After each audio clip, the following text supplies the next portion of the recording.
Breaking news. I was watching the news on TV when the screen suddenly changed. No way! It was a case of holdup. The scene being broadcast from the helicopter was my husband's office. I rushed to call his cell phone. Are you okay? Are you safe? What do you mean? I'm working right now. What? Are you with the suspect? Huh? My name is Heather. I'm a researcher at the scientific manufacturer. I've been married to my husband Dale for 6 months. We met at a house party hosted by my boss.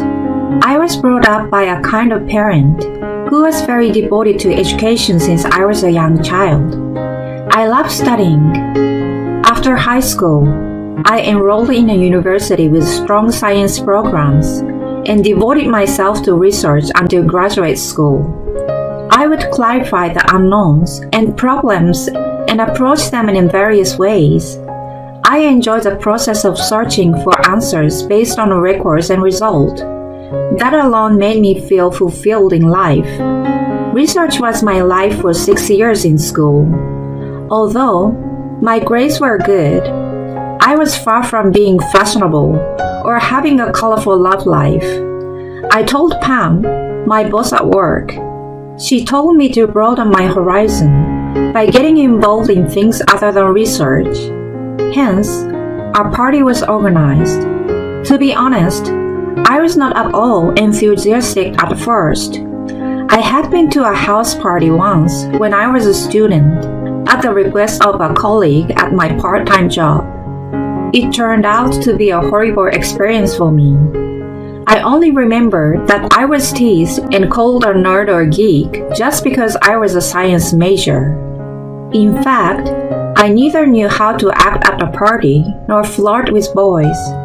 When I think back now, I wish I had been a little more experienced, but that didn't change the fact that I was hurt. That was why I was reluctant to attend the party Pam was throwing. She was someone I respected a lot, so I didn't dare to refuse her invitation at the time. She was a prominent employee at work and had the tremendous trust of her colleagues.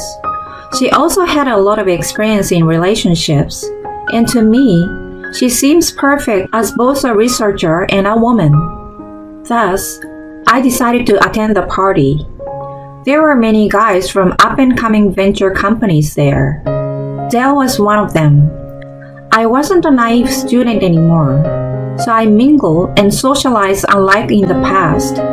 After having a conversation with a group of people for a while, Dale spoke to me privately. I immediately braced myself for the possibility of being hurt again, but my fears were unfounded. He listened to me intently, and instead of calling me nerdy, he praised me for devoting myself to one thing for a long time. It was the first time anyone had ever said such a thing to me, and I was instantly attracted to him. We went out for a few years and then got married. We were in our honeymoon period for about 6 months. Then, his attitude began to change. When we first started living together, he was eager to help me with the chores and showered me with his love and appreciation. After a while, he stopped doing any of it. He worked so much overtime and on weekends that we didn't even have quality time together. I understood that being a startup venture, he must have been quite busy. I also thought that men normally dislike doing chores, so I didn't mind so much about it. However, when he started coming home smelling of alcohol and a woman's perfume, I began to worry a little. One day, I couldn't bear the feelings of loneliness and anxiety about him cheating on me, so I asked him directly, you have been coming home late these days. I want to spend a little more time with you. You often come home smelling of alcohol and perfume, but you're not cheating on me, are you?" He was changing his clothes from work and started yelling at me with a grimace. It's a very important time to build a relationship with my clients for the company's success right now. I've been taken to places I don't even want to go and forced to drink. This is a part of my job, but you accuse me of cheating while I'm working so hard. Have you lost your compassion after studying too much? You're an unfit wife. Shame on you. I didn't expect him to be so upset. I assumed he must have been under a lot of pressure, and my lack of consideration had made him angry. I regretted it and apologized repeatedly, but he became even colder than before. A while later, I was off work that day. Dale left for work early in the morning. I was folding the laundry while watching the news on TV when the anchorman reported breaking news. I stopped my hands and turned to the TV to see what was going on. I was stunned. A man had forced himself into Dale's office and was holding an employee hostage. I couldn't believe such a threat fell upon my own husband. The camera caught a glimpse of the suspect yelling something at his hostages. Worried about Dale's safety, I immediately called his cell phone. The ringing continued several times. Then I heard his voice. "Honey, where are you? Are you okay?" There was a short pause. What do you mean? I'm working at the office. It couldn't have been possible. Right at the time, his company was being televised for a hold-up case. I wondered if he was being told what to say by the suspect. I fearfully asked him, "Is the suspect next to you right now?" I heard him let out, "Huh?" like an idiot. It was only for a moment, and he immediately gathered himself. Oh, no. I'm working from a client's office. I'm okay. I just found out about it on the news. I'm sorry. I have to deal with it, so I gotta go. He hung up the phone. I sensed something strange. Even though he was at his client's office, I wondered if it was possible for him to find out later than I did. If he was in the middle of a meeting, it would have been impossible for him to take my call. If he was on the way back to his office, it was strange to say that he was working there. It was a major case of hold-up with hostages. I decided to ask him about the strange circumstance, although I might have gotten him upset again, and watched how it unraveled on the TV. It was successfully solved without any casualties in the early morning. Just then, Dale came back home. When I was about to ask him what had happened, he suddenly pulled me into his arms. I love you, honey. If you hadn't called me, I would have been so freaked out that I might have gone mad. I'm really glad to have you. I too was almost losing my mind with anxiety as well. Although he was not at the scene, he must have been affected indirectly. He must have felt scared. I also want to apologize about the other day. I know I was a jerk to take it out on you. I said some terrible things, but I really care about you. After saying all that, he went to the kitchen and started to serve the food I had prepared. Take it easy today. I will take care of the housework for you. I wondered how long it had been since he showed any affection. He had never apologized about coming home drunk late, nor had he thanked me for anything I had done those days. It was the only time he helped me with the housework and appreciated me, but it was enough to make me happy.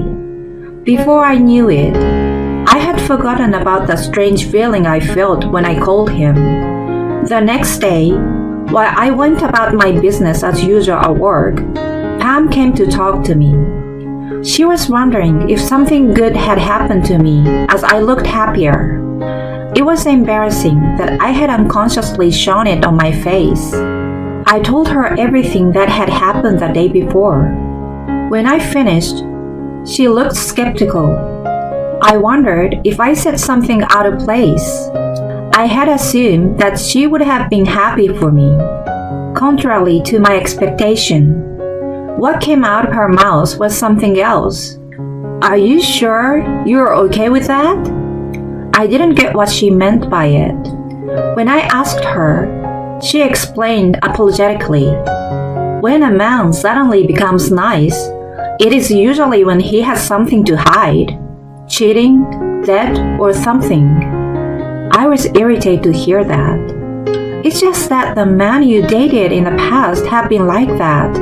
Dell is different. He's probably just tired from work.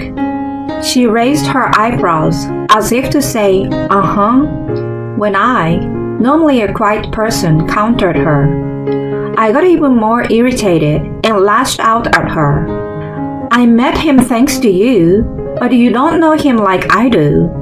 Please don't meddle too much in my marriage. She mumbled, right, and walked away with a sad face. After that day, she started taking more days off from work. I worried if it was my fault. A few days had passed since then, and I was aware that I went over the line. I wanted to apologize to her, but I didn't know how to bring it up, and was only able to have businesslike conversations with her. Just as I was thinking that I had to do something about it, she asked me out. She wanted to show me something. A few days later, Dell's indifferent attitude toward me was back in force, and I was feeling lonely again. Then we received a call from his parents asking us to visit them for an important talk. We drove to their house. Dell hadn't been sweet to me since the hold-up incident. Our relationship had cooled off, and there was no conversation in the car. When we arrived, we were ushered into the living room and were told that my father-in-law was diagnosed with a progressive disease. He would soon need nursing care. It was impossible to do alone by my elderly mother-in-law, so she asked Dell to help as much as possible. He seems to be annoyed by her request. I'm pretty busy with work, so why don't we just leave everything to Heather? She doesn't seem to be doing much at work. I wouldn't mind if she stayed with you guys if needed. How heartless he sounded in front of his parents, while I was dumbfounded by his selfishness. My father-in-law opened his mouth. Well, it would be better to have more people helping us. But aren't you quite busy at work right now, Heather? I don't know all the details, but I heard that your company has made a breakthrough invention, and the business is growing fast. You know about that, don't you? Dale glared at me. What my father-in-law said was true. It was a medical invention, so I supposed he must have come across it as he researched his own illness. What invention? I haven't heard of it yet. How come he knows about it and I don't? Don't embarrass me in front of my parents. Although the volume of his voice was kept down in front of his parents, his tone was filled with anger. His big pride was hurt. Yet, he did all kinds of things behind my back. Finding the perfect timing, I turned to him and spoke clearly. Why, you didn't know? Because you're never home. You don't care about spending time with me. And you were cheating around. My in-laws were absolutely mortified at the unexpected turn of events. Don't talk nonsense. Not only are you embarrassing me, but you are also making a stupid joke in front of my parents. It would have been much better if it had been just a stupid joke. Can you still justify your wrongdoing? I took out an envelope from my bag and spread its contents on the table. There were pictures of him going into motels with various women and of him making out with them in his car. Those were all taken by a private investigator. Pam was the reason why I decided to hire one. It turned out that she had been absent from work because she was following him by herself. As a result, she discovered him entering a motel with a woman other than me and filmed the moment with her phone. She showed it to me. It would be a lie if I said I didn't think what terrible news she brought upon me at that time. She told me that she was deeply suspicious of him and that she didn't want to see me being deceived by him. If there was nothing suspicious, she would have told me everything and apologized. And at worst, she expected me to condemn her. Since I had seen irrefutable evidence, I could no longer escape from reality. I decided to thoroughly investigate his affair and hired a professional investigator. According to the investigation, he was having multiple partners and even complained about me to them. My wife has no feminine charms. I married her thinking she could at least be a housekeeper, but all she can do is research. She doesn't know how to please a man at all. Compared to her, you are amazing. He badmouthed me. By the way, how did I know that? One of his partners was not serious about him and sold him for a little gift. His parents were so shocked that they were in tears as soon as I mentioned the divorce and alimony. Wait, that's not true. He started to make excuses and pleaded with me to forgive him. I just gave in to temptations. You know, I had been drinking, so I wasn't thinking straight when they made a move on me. The only person I really love is you. You are smarter than me, so you can see that, right? What nonsense. He totally underestimated me. He must have been playing with many women like me by whispering sweet words to them. He enjoyed it enough, and it was time to pay the bill. I'm neither your housekeeper nor your servant. Go back to your amazing woman, who knows how to please a man for your comfort. That is, if she's still interested in you. When I finished saying what I wanted to say, I left him behind with his parents. Later on, Dale was sacked after the embezzlement of his entertainment budget came to light. His mistresses were all bimbos, who were just after his money. Once he became a tight wallet, they all disappeared one by one. He moved back in with his parents after losing his job. They agreed to help him with some of the alimony on the condition that he worked at the nearby factory and looked after his father at night. Life at home must be unbearable for him, who used to work only for money, booze, and women. I apologized and thanked Pam. I had said terrible things, and thanks to her, I had found out about the affair. I was finally forced to face reality. I asked her why she went to such lengths to help me. You reminded me of myself in the past. You think I have a lot of experience, but of course, it wasn't always like that. I had fallen for a bad guy too. In my case, he didn't cheat on me, but he forced me to pay his debts. That's why I felt I had to help you somehow. Don't thank me because it's all about self-satisfaction in the end. I feel deeper respect and affection toward her now. Since then, she has taught me makeup and fashion.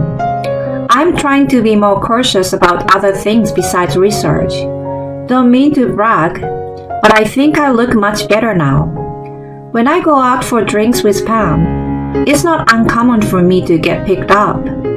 I see this as a good opportunity and training my eyes for better men. Whether it is research or romance, broadening my perspective would lead to a better result.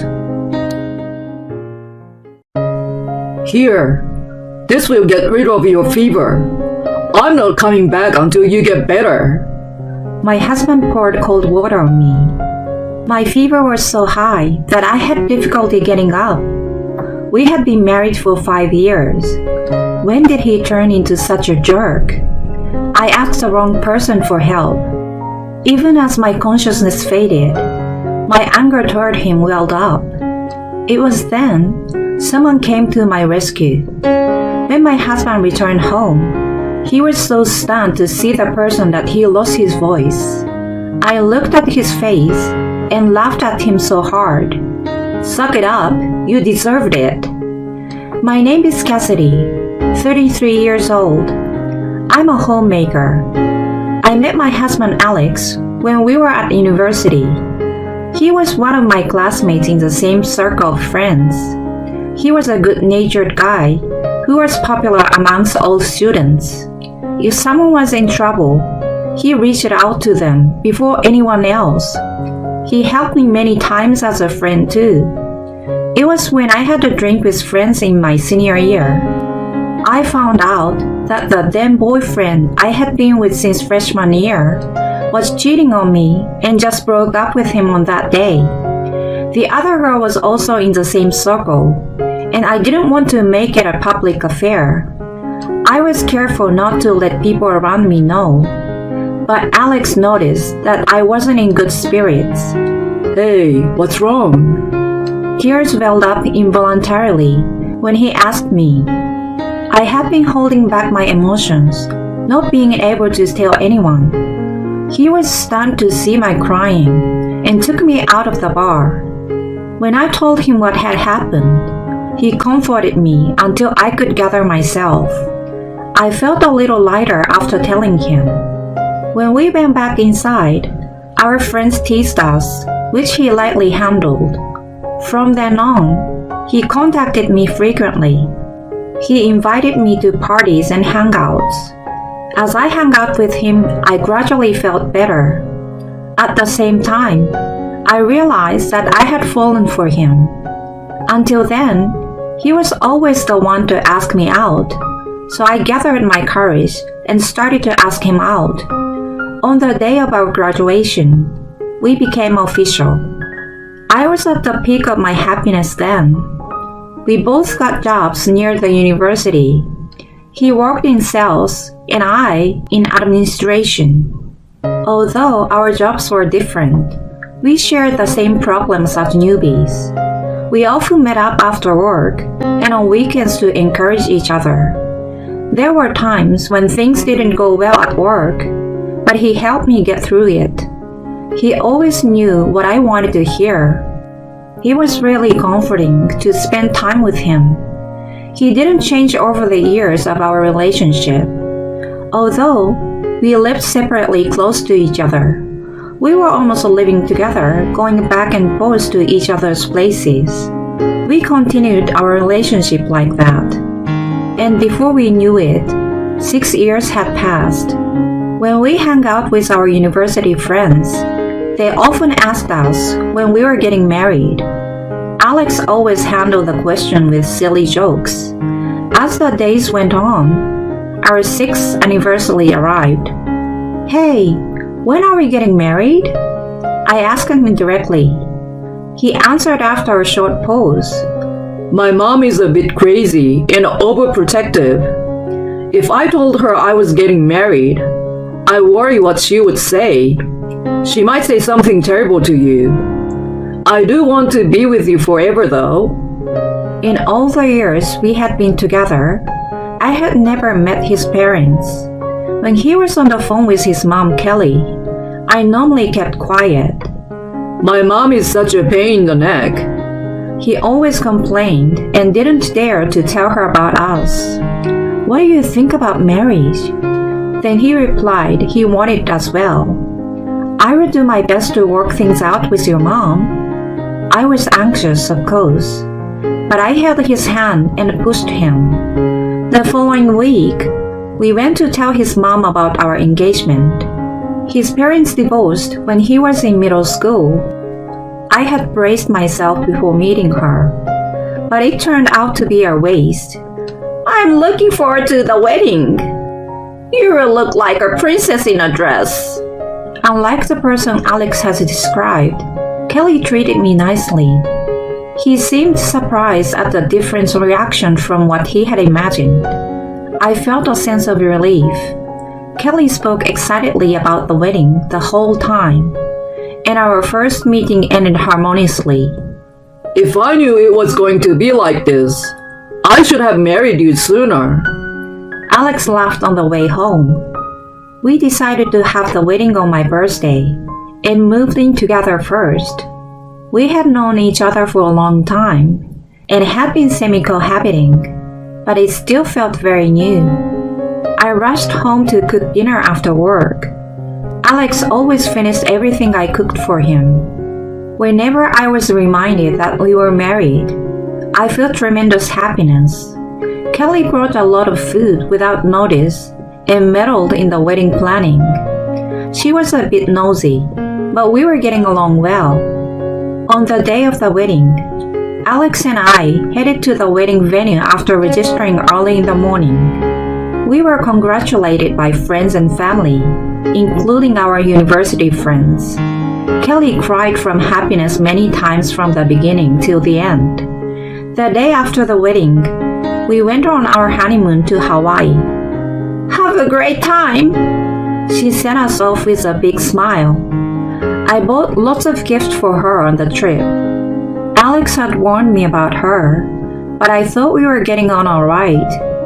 I felt as close as ever to Alex, and my life seems to be going perfectly. However, after returning from the trip, Kelly started acting differently. "I got you some gift, Kelly." I handed her a lot of souvenirs. This must be from Alex, and you picked this one." She sorted them out. I asked her how she knew. "Because you have no clue what I like. I've realized that you have no sense of style since you were preparing for the wedding." I was stunned by her bold comment. "By the way, when are you going to quit your job?" She suddenly changed the subject. I'm not planning to." My voice faltered. "Honeymoon is over now. You must focus on having a baby, you understand? You gotta do what you're expected to, right, Alex?" He looked down without saying anything. It had been 6 years since I started working. I was entrusted with more work and came to appreciate it more. Even after marriage and having children, I was planning to keep my job. I couldn't understand why I had to quit. Why didn't Alex say anything? Let me think about it. "You're 28, aren't you? You don't have much time to think about it." She almost scolded me.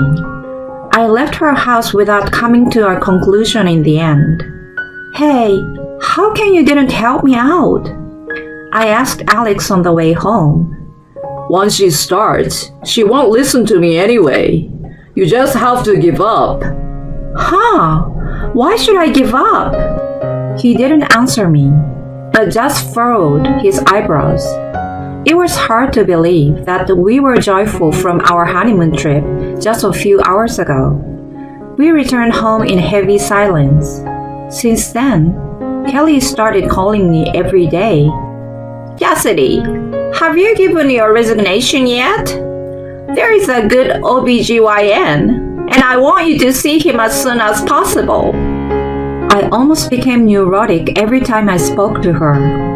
I finally had enough and decided to resign from my job after telling my boss what had been going on. I cried in frustration on my last day. I thought it was going to satisfy Kelly, but it didn't at all. "Come on, I'm going to teach you every one of the chores." She came over every day. She instructed me in detail about the housework I had been doing half-heartedly. I was asked if I was pregnant every day. There was usually a knock at the door within an hour after Alex left for work. The mere hour before she showed up was the only time I had for myself. After Alex returned home, the three of us had dinner together, and then she finally left. Such was my life. One night, after Kelly left, "Hey, hon, I don't want your mom to come over every day. Can you tell her?" I pleaded with Alex. "You cook better now, thanks to my mom." He steered the conversation away every time. Stress built up day by day, and I started to lose weight. There was no way I could have conceived in such a state. After 3 years like that, I reached my limit. A child is a godsend. It's not something that's given just because you want it. Stop coming here every day. I blew up on Kelly before I knew it. Once I had let it out, I came back to myself and regretted it right away. I saw her face turned bright red. "I'm doing everything for you guys. How dare you be so rude?" She yelled at me. I didn't know what to do, but I decided to say what I wanted to say at that point. "I'm telling you, it's a nuisance. There's no need for you to come here every day." As we argued back and forth for a while, I noticed that Alex was standing there. Honey, stop talking to her like that. He only scolded me. "She said a lot of things to me too, so why are you only mad at me?" Why? Why don't you get it? I was so hurt that I ran into the bedroom and wailed non-stop. I heard Kelly leave and Alex came into the room. Are you still crying? You should be sorry for what you did. He mumbled. "Why do I have to be sorry? I've worked so hard and endured so much." I warned you before we got married. You knew what you were getting into. You said you would make it work. Don't be rude to my mom anymore. He left cold air behind. I couldn't stop crying even hours later. After that day, Kelly stopped coming. She called me once in a while, but I never answered. If she needed something from me, she spoke through Alex. He occasionally went to see her without me. I continued to have a cold war with her, and my marriage became loveless. We neither argue nor be amicable. We only had the bare minimum of conversation. There were days when he became hostile toward me. My mom often says that you're a failure. I was told out of the blue. He came home later and later every day, and sometimes he didn't even bother to come back. It continued for a while, and I started to think about getting a divorce. There was no trace of the sweet man I used to know. I sometimes wondered how we could go back to our former selves. Then one day, I felt unwell. I took some cold medicine and did my chores, but I still wasn't better by the evening. I was going to take a little break on the sofa, but I ended up falling asleep. Then I was woken by Alex, who came home from work. How come there's no dinner? I had been out for quite a while. My body felt hot, and I was quite feverish. I apologized and tried to get up, but I wobbled back down. Alex only looked at me coldly without any concern. "I think I have a high fever. Can't you take me to the doctor?" I asked him in a daze. Here, let this cool your fever. I'm not coming back until you're better. He poured cold water on me from a bowl. I'm going out for a drink if there's no dinner. He left me behind. I was pretty furious, but I couldn't say anything back and just lay there in dampness. Sometime later, when the dawn broke, Alex came back reeking of alcohol. I'm back. Have you gotten better? I heard his cheerful voice coming from the hallway. The moment he entered the living room, Kelly slapped him across his face. He sobered up immediately and froze there. "Where have you been? Speak up!" What are you doing here? He seems to be confused and freaked out at the same time, which made me laugh. I asked her over. "You left me with a high fever, so she helped me." He was speechless. A few minutes after he left, my phone rang. I assumed it was him calling to apologize. I couldn't get up, so I crawled on the floor to grab my phone. When I answered it, I was surprised to hear Kelly's voice. "Kelly, please help me." I squeezed my voice out. Within 10 minutes, she was at my side and took me to the emergency. "I'm sorry to bother you." When I apologized to her, she replied, "You're not feeling well, don't worry." I was immediately put on an IV drip and felt a little better afterward. Since I had no other symptoms, The doctor let me go. On the way home, Kelly bought a lot of electrolyte drinks for me. You've been so kind. I thanked her for her help. It's normal. We are family. When we arrived home, I told her about the rough patch Alex and I were going through. She was disgusted and also disappointed by his action. Alex, you owe her an apology. She scolded him, but he tried to excuse himself. She's been a drama queen. It's just a fever. She's overreacting. He sobbed like a little kid. Kelly sighed loudly. You were quite young, but don't you remember? It's just like when I decided to divorce your father. You must have taken the same bad traits from him. Cassidy, you want a divorce, don't you? Yes, I can't be with him anymore. I answered honestly. Are you serious? You don't even work. You can't live without me. He countered with a ridiculous argument. What are you talking about? I just have to get a job again. I'm so sorry. Please reconsider. He finally apologized. It's too late. Cassidy, you can stay with me for a while. Kelly yelled at him, and we left the house, leaving him behind. On the way to her house, we spoke about our past. She told me that there was a reason why she was so hard on me. She was once a career woman in the early years of her marriage. When her ex-husband found out that she earned more than him, he quit his job one day. She worked until just before Alex was born, but he did nothing to help her and kept his carefree way. She continued to work hard, took care of the house, and raised Alex. One day, after Alex left for school, she collapsed at home. Her ex-husband, just like Alex, didn't care and went out. When Alex, who was still in middle school, came home, he called an ambulance and saved her. When they were going through a divorce, her ex-husband criticized her for being a workaholic and didn't care about her family. Since then, she believed that kids were always on the mother's side, and that being a perfect homemaker was more important than working.